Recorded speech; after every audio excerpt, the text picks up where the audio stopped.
চিপা কলে পড়ে গেছে গা। ওর টার্গেটটা ছিল এদিক দিয়ে, মানে এদিক দিয়ে তো আসছে, এখন আইসা এদিক দিয়ে নামানোর জন্য। আর নামানোর জন্য তো ওর বাইকের তো স্টার্ট হইতেছে না, বন্ধ হয়ে গেছে গা। এখন কী করার? আচ্ছা হাসান, এইভাবে এইভাবে ধরে নামাও দেখি ভাই, এদিক দিয়ে তো আর ঠেলে নাম যাবো না। আচ্ছা এদিকে হা বুঝছে ব্রো, এভাবে এভাবে ধরে ধরে নামাও। এখন কী করবা? ওদিক দিয়ে তো আর যাওয়া যাবো না, এমন চিপা কলে পড়ে গেছি গা।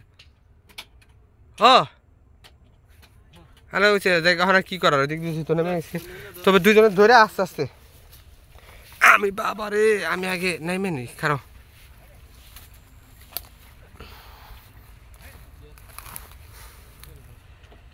মানে আমি নামলাম, ডালুটা মানে সেই ডালু। নামবো আস্তে আস্তে, দুজনে নিউট্রাল নিউট্রাল করে ক্লাস ধরে ধরে। ক্লাস ধরে না?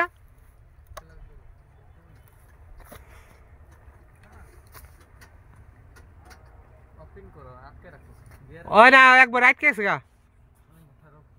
হ্যাঁ, মানে বাইক এমন জায়গায় গিয়ে ফাইসা গেছে, না পারতা সেদিক দিয়ে উঠানোর জন্য, না পারতা সেদিক দিয়ে নামানোর জন্য। ভাই মানে এমন জায়গায় গেছে দেন, ওই যে রাস্তার এদিকে চিপা এদিক দিয়ে যাইতেছিলাম, ঢালো জায়গা। ওই যে বাইক আছে ওই পাশে, ওই যে বাইক আছে ওই পাশে, মানে এমন চিপাই গা ফাইসে গেছে। আর গিয়ার তো 5টা আছে, আর 5টায় তো নিউট্রাল হইতেছে না, আর গিয়ার পরিবর্তন হইতেছে না। মানে এমন একটা অবস্থার মধ্যে বেরোচ্ছে যে বাইকের খুব চেষ্টা করতেছে। এখন এরকম জায়গা, আর এই যে দেখুন ঢাল, ওই যে আমার বাইক তো ওই নিয়ে আছে, মানে এই যে এদিক দিয়ে পুরাটা খালি জায়গা আর অনেক উঁচা জায়গা।